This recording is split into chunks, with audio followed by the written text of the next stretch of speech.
Good morning बंधुगण, सुप्रभात। प्रिय छात्र छात्रीगण, आज के আমরা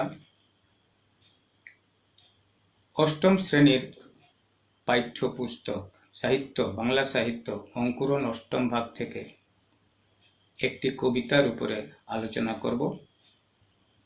এর আগে আমরা একটু পাঠ থেকে সরে অন্য দুই চারটা জিনিসের উপরে একটু গল্প করি আসো। আমি লাল বাহাদুর গোয়ালা পিয়ারসন ইনস্টিটিউশন এমই স্কুল দেওয়ান তোমাদের সহায়ক শিক্ষক, জুট লাবক, শিক্ষাখণ্ড, জয়পুর রাজাবাজার। বন্ধুগণ, এখন বর্তমানে আমরা লকডাউনের ভিতর দিয়ে চলছি। লকডাউন অর্থাৎ তালাবন্দি, সবকিছু বন্ধ, আমরা ঘরে বসে আছি। যদিও কয়েকদিন ধরে কিছু ছুট আমরা পেয়েছি, দু চারটা গাড়ি ঘোড়া চলছে, দোকানপাটও কিছু খুলেছে, তথাপিও বর্তমান 17 তারিখ অবধি লকডাউনই রয়েছে, আগামী দুদিন আরও। এরপরে কি হবে দেখা যাবে। 18 তারিখ থেকে আমাদের প্রধানমন্ত্রী আরও বলেছেন যে লকডাউন কিন্তু এখনও শেষ হচ্ছে না, হয়তো রূপ রং রেখা আরেকটু অদল বদল হতে পারে, কিন্তু বন্ধটা থাকবে। যাই হোক, আমাদের শিক্ষা প্রতিষ্ঠানটি তো বন্ধ থাকবেই। যার জন্য আমাদের স্কুল কলেজ যেহেতু বন্ধ আছে, আমাদের লেখাপড়ার কাজটা ঘর থেকেই চলছে এবং চালাতে হচ্ছে। আমরা আসলে একটা গল্প করি। এই বন্ধের অবস্থাতে আমরা ঘরে বসে আছি। ঘরে বসে অনেক মানুষ এমনও আছে যাদের সময় অতিবাহিত করা খুব কঠিন হয়ে গেছে ঘরে বসে বসে বসে বসে। দেখো কি হয়, এখন যদি আমাদের প্রত্যেকের ঘরে দূরদর্শন বা টেলিভিশন তো আছে, টেলিভিশন খুললে পরে অনেকটা ভালো ভালো জিনিস দেখার সুযোগ আমরা এখন পেয়ে যাচ্ছি। বর্তমানে এই বন্ধের কালে, এই লকডাউনের সময় রামায়ণ সিরিয়াল ধারাবাহিক আমরা দেখলাম, ধার্মিক হিন্দুদের প্রধান ধর্মগ্রন্থ রামায়ণটা আমরা দেখলাম, মহাভারতও আমরা দেখলাম। এছাড়া বর্তমানে চলছে সন্ধ্যা 7টার সময় তোমরা যদি টিভি খুলো দেখতে পারবে শিবপুরাণ, বিষ্ণু পুরাণ চলছে, খুব ভালো ধারাবাহিক ধার্মিক। এরপরে রাত্র 9টার সময় শ্রীকৃষ্ণ চলছে, সকালে 9টার সময় শ্রীকৃষ্ণ পাওয়া যায়, দিনের বেলাও বোধহয় আছে, কখনো কখনো আরও অনেকটা ভালো ভালো ধারাবাহিকগুলো, সেগুলো তোমরা কিন্তু দেখবে। এগুলো তোমরা কাজের জিনিস এবং শিক্ষার অনেক কিছু রয়ে গেছে, এটাতে তোমরা নিশ্চয়ই দেখবে 1 ঘন্টা সময় বের করে। বন্ধুগণ, তোমরা ভক্ত প্রহ্লাদের নাম নিশ্চয়ই শুনেছ। ভক্ত প্রহ্লাদ একজন বিষ্ণু ভক্ত ছিলেন,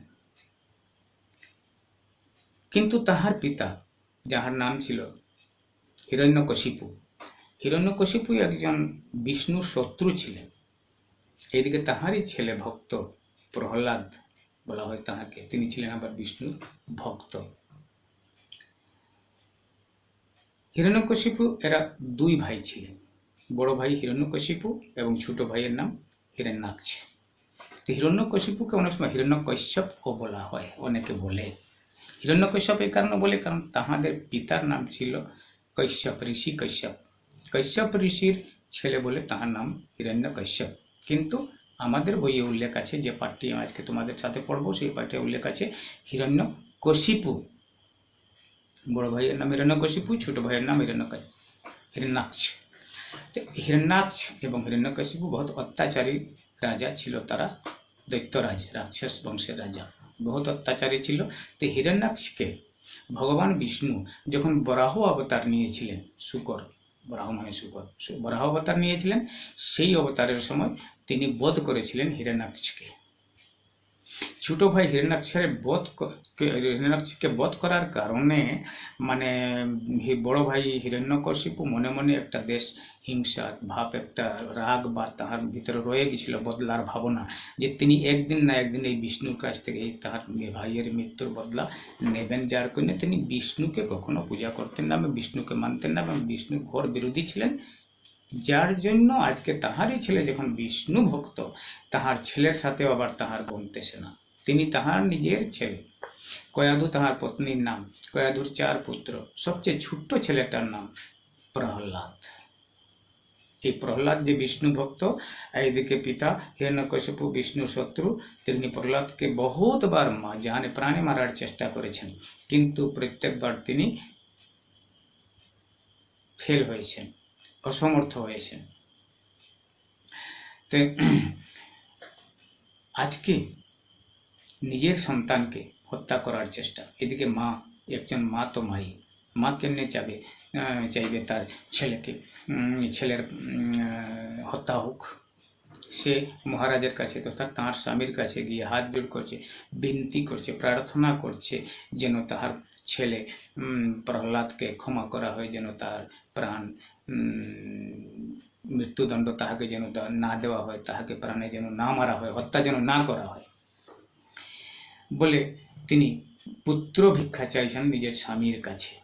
আমরা অন্ন ভিক্ষা, অর্থ ভিক্ষা, বস্ত্র ভিক্ষা, খাদ্য ভিক্ষা সব কিছু শুনেছি, দেখেছি, কিন্তু এখানে আজকে যে পাঠটি আমরা পড়ব সেখানে পাঠটির শীর্ষক আছে পুত্র ভিক্ষা।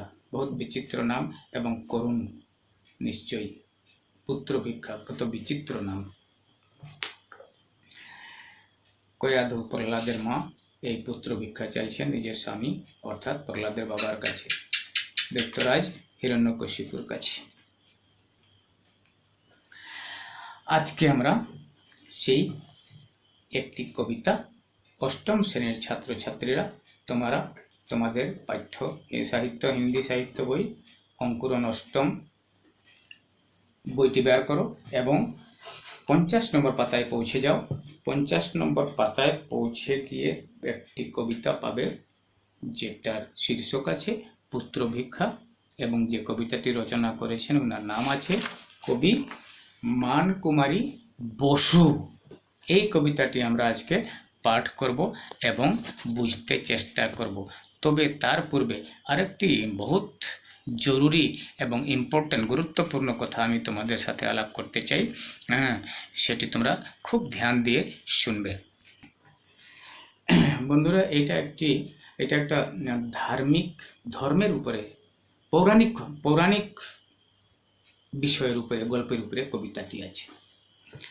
যেহেতু এখন আমি বললাম যে এই যে কবিতাটি আমরা আজকে পড়ব, এইটা ওই যে আজকে বর্তমানে বিষ্ণু পুরাণ চলছে এইটারই একটা অংশ আছে, একটা পার্ট আছে। এই জিনিসটা ওইটাতে তোমরা দেখতে এই ধারাবাহিকতে একদিন না একদিন পেয়ে যাবে আগামীতে বিষ্ণু পুরাণে।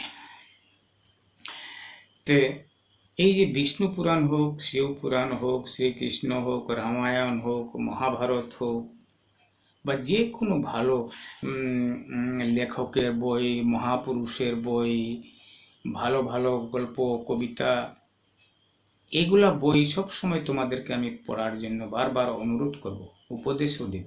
কারণ তোমাদের যে বয়স আছে বর্তমানে, এই বয়সটাই হচ্ছে এই সব বই পড়ার উপযুক্ত বয়স বা সময়। এই বয়সে বা এই সময়ে যদি তুমি ভালো জিনিসগুলা, ভালো বইগুলা তোমরা না পড়ো, কিন্তু পরবর্তী কালে অর্থাৎ যেভাবে তোমাদের বয়স বর্ধিত হবে, এই ভালো বইগুলা অধ্যয়ন করার সুযোগ আর জীবনে তোমরা কখনো পাবে না। যার জন্য আমি বারবার তোমাদেরকে বলবো যে ভালো বইগুলা, ভালো জিনিসগুলা তোমরা আগে করতে চেষ্টা করো, জীবনে সেই সুযোগ আর পাওয়া যাবে না। অনেকে চিন্তা করে ধর্মের বিষয়ে, এখন চিন্তা করে কি হবে, ধর্মটা বুড়োকালে করে নিব, কিন্তু বুড়োকালে কোনো গ্যারান্টি আছে নাকি যে আমি সোজা হয়ে বসতেও পারবো বা বইয়ের পাতাটা উল্টাতে পারবো, আমার চোখটা কাজে লাগবে, আমার কানটা কাজ করবে? অতএব কালকে করব এই জিনিসটা যেন বলে আমরা কোনো কাজটা রেখে না দিই। তোমরা স্কুলের, তোমরা নিজের পাঠের বইগুলাও পড়ো, সঙ্গে সঙ্গে সময় বের করে এইসব ধর্মের বিষয়ে বইগুলাও তোমরা পড়বে। ভালো মহাপুরুষের গল্প কাহিনী পড়বে, বড় বড় লেখকের বই পড়বে, ভালো ভালো জিনিস যেখানে আছে শেখার মতো সেগুলা তোমরা অধ্যয়ন করবে। যদিও তোমাদের কারিকুলাম অর্থাৎ পাঠ্যক্রম থেকে বাইরের আছে, সময় বের করে এগুলা পড়বে তোমরা। এবং এই বন্ধের সময় তোমরা নিজের ঘরে বসে পড়াশোনাও করো, এবং সঙ্গে সঙ্গে আমি যে বললাম যে দূরদর্শনে টেলিভিশনে যে ধার্মিক সিরিয়ালগুলো আছে, ভালো ভালো ধারাবাহিকগুলো আছে, এগুলো তোমরা দেখো। এগুলো শিক্ষার বিষয় আছে, এগুলো তোমাদের জীবনে কাজে লাগবে। এবং আজকে তোমরা যে স্কুলের বইগুলো আছে, এই বইগুলোর সাহিত্যের বইগুলোতেও এই সব জিনিস তোমরা আছে, এইখানেও তোমরা পাবে, এবং এইগুলাতে তোমাদের এই টেলিভিশনের ধারাবাহিকগুলো কাজে লাগবে, সহায়ক হবে। অতএব বন্ধুগণ, আমরা এই পুত্র ভিক্ষা কবিতাটি আমরা আবৃত্তিও করব, পড়ব, বুঝবো, জানবো, কিন্তু বর্তমানে এখন একটি বিরতি নিয়ে আমরা আগামী ক্লাসে আমি তোমাদের সাথে এটার বিষয়ে আলোচনা করব। তোমরা কবিতাটি আমার পরে ঘরে তোমরা এটা পড়তে চেষ্টা করবে। তত সময় আমি তোমাদের কাছ থেকে বিদায় নিচ্ছি। ধন্যবাদ, তোমাদেরকে আমার বহুত বহুত শুভেচ্ছা।